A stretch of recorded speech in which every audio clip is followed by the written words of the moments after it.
Welcome to Plant Medicine Transmissions with Javier Regueiro.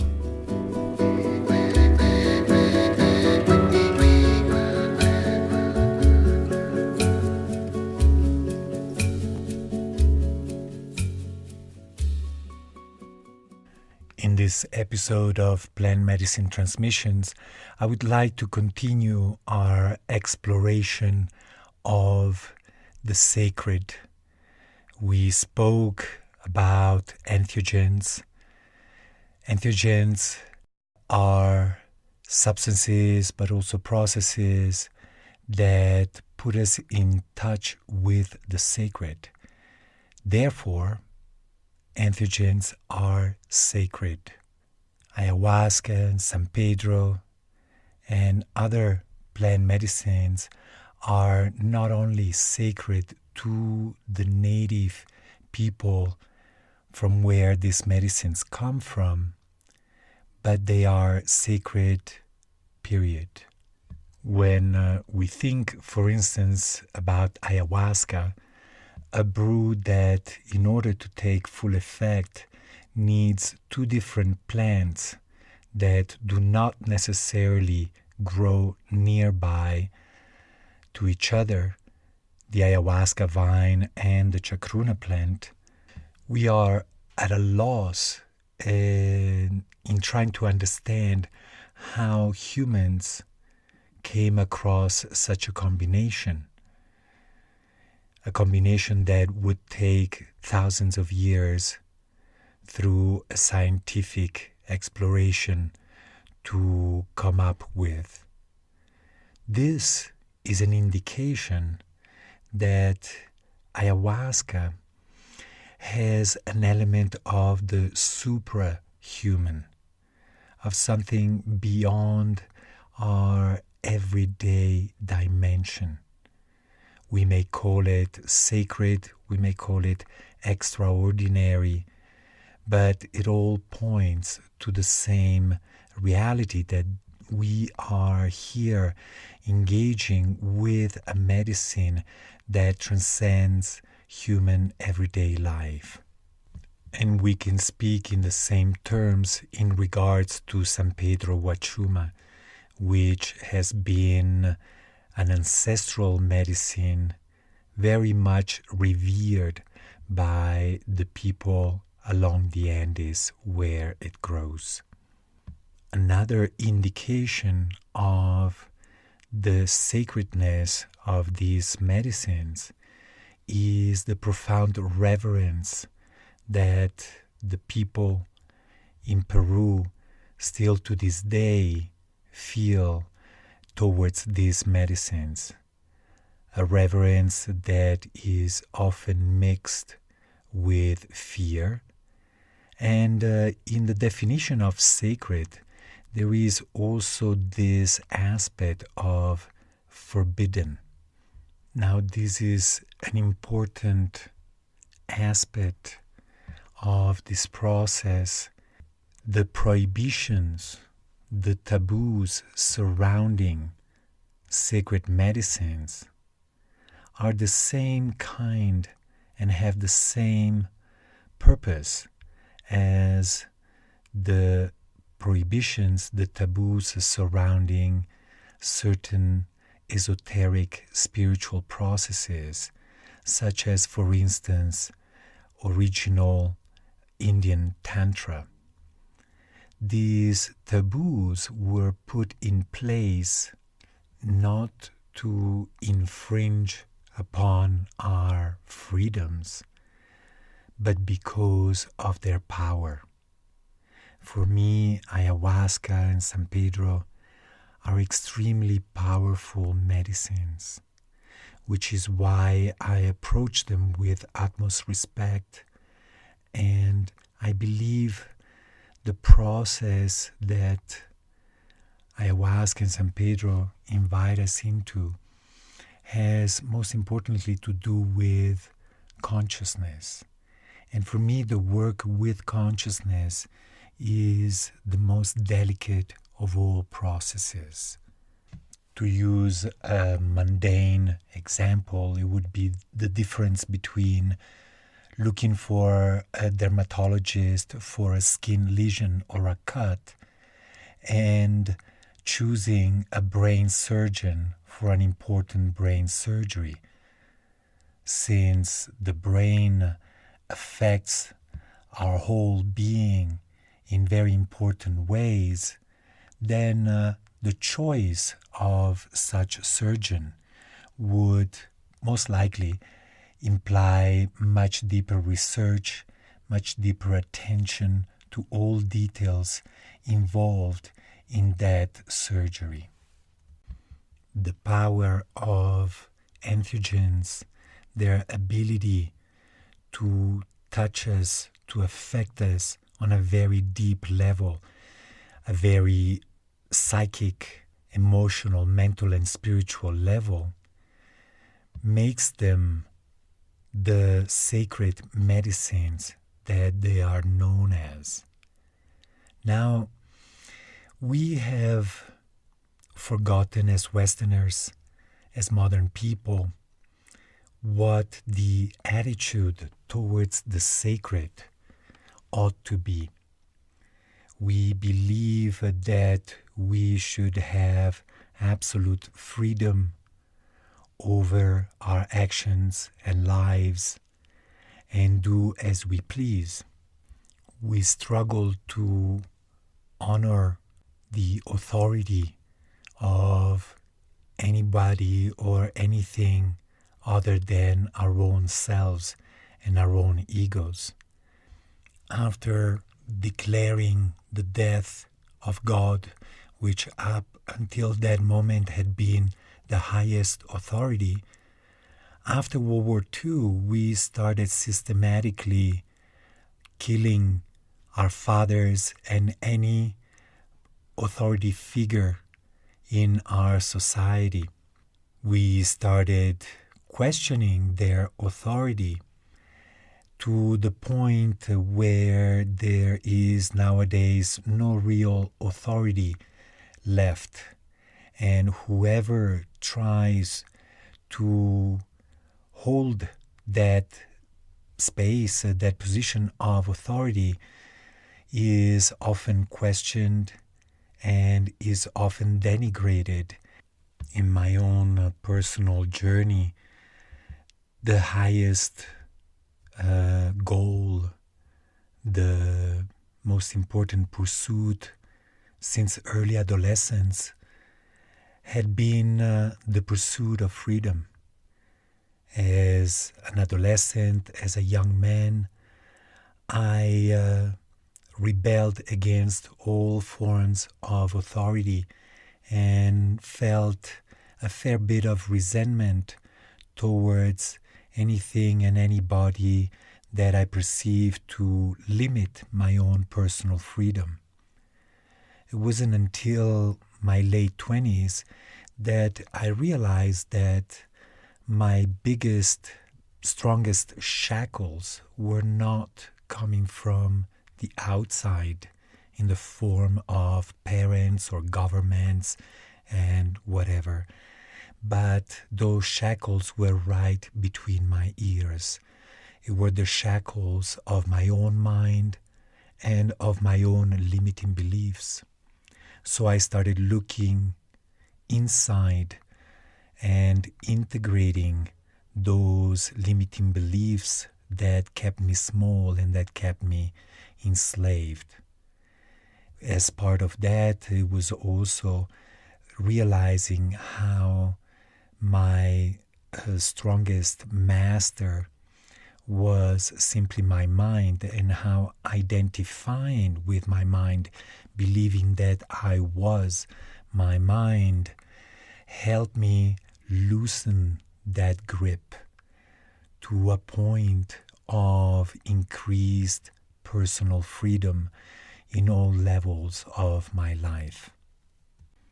In 2005, when I first went to Iquitos, recognizing that I knew nothing about the world of the Amazon and the workings of plant medicine, allow me to offer my trust to the people who were leading me in this process, and to respect whatever they said, whatever they counseled. Still, I would question in my mind the sanity of certain approaches, if anything, that led me to explore and try to understand with my rational mind how this world actually worked. But still, most importantly, was surrendering to the authority of the plant medicine person, later on my teacher, and offering them my trust, my surrender. That trust was always well placed, which is not always the case for Westerners, non-natives visiting Peru or the Amazon jungle. I guess I was ready to have that experience of letting go and offering my trust to something and someone other than myself, and to have that trust rewarded by very positive experiences. My guess is that by that time I had reached a level of maturity that whenever things didn't go exactly as I unconsciously had expected, I was not questioning the authority, the wisdom, and the knowledge of my teacher, but rather I was questioning my own ability to undergo this process.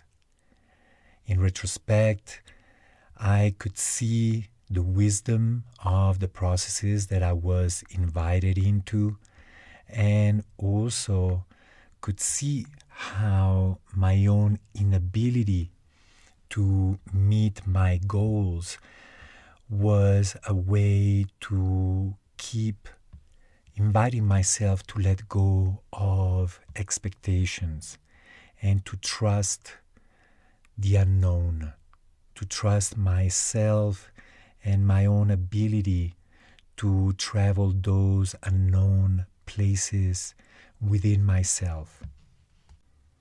Classic Western philosophy, for what it's worth, is said to have started with Socrates acknowledging, "I know that I know nothing. I know that I have everything to learn," and that is known as the beginning of true wisdom. So here I was in a foreign country, in a foreign culture, ingesting mysterious plant medicines, and with the awareness that I was indeed a very privileged guest. Whenever people come to join my retreats here in Peru, I make them aware in that, initial moment of arriving here, that first meeting. I tell them, there will be moments when you're going to be looking for ways to change your plane reservation out of this country as soon as possible, which is a very normal reaction. And I invite them to see how, apart from all the fears and the challenges of this process, how privileged we are as non-natives to be the guests of this country, but also to be able to drink these medicines, which are not just chemical compounds. These medicines within themselves carry the wisdom not only of the people that have worked with them for thousands of years, but also the wisdom of plants and the wisdom of the land of Peru. Each cup of ayahuasca does not contain a foul-tasting liquid. It contains worlds, infinite worlds of ancestral wisdom and universal wisdom. And we are truly, truly privileged to be able to drink from that cup each and every time. When we take that privilege for granted, we can easily fall into feelings of entitlement and righteousness, and the privileged guest quickly turns, often unconsciously, into a disrespectful guest, not following the hostess rule, the house rules. I can see how with our Western attitude, oftentimes we start engaging in this process with a sense of entitlement, a right to rewrite the book, to make up new rules in regards to this process. Now, I'm aware of my own ignorance, and therefore I choose someone that I deem wise enough, experienced enough to take me across a journey that is an unknown to me, and do my best not to keep questioning that wisdom. My own awareness that I don't know anything is what allows me to be humble, to be patient. Humility and patience are qualities that we sorely lack as Westerners. We have no patience and much arrogance. We say we want to reconnect with the sacred, with our own divinity and the divinity in everything and everybody. And this implies leaving the dimension ruled by the ego and entering a new space, the space of spirituality. As we enter the dimension of spirit, one of the things that sooner or later, and the earlier the better, that we need to let go of is our own ego and its own expectations and its own arrogance. I'm very reluctant to tell anybody what they need to do with their lives. However, I just pronounced that verb, and it is indeed for a reason. It comes from the awareness that there are laws of consciousness that are not subject to discussion or to compromise. Just like Jesus said, if we need to become like children, meaning innocent, playful children, not arrogant children, if we want to cross the gates of heaven, there are laws of consciousness that, despite the pretension of the ego, cannot be changed. And as we enter the world of spirit, as we keep pursuing our own spirituality, our own healing, our own growth and awakening, then sooner or later we're just going to have to surrender that ego. Healing and spirituality are the tools that support us in letting go of that ego and to integrate that child immature self so that we can grow into the responsible, mature adults that we are destined to become. Blessings.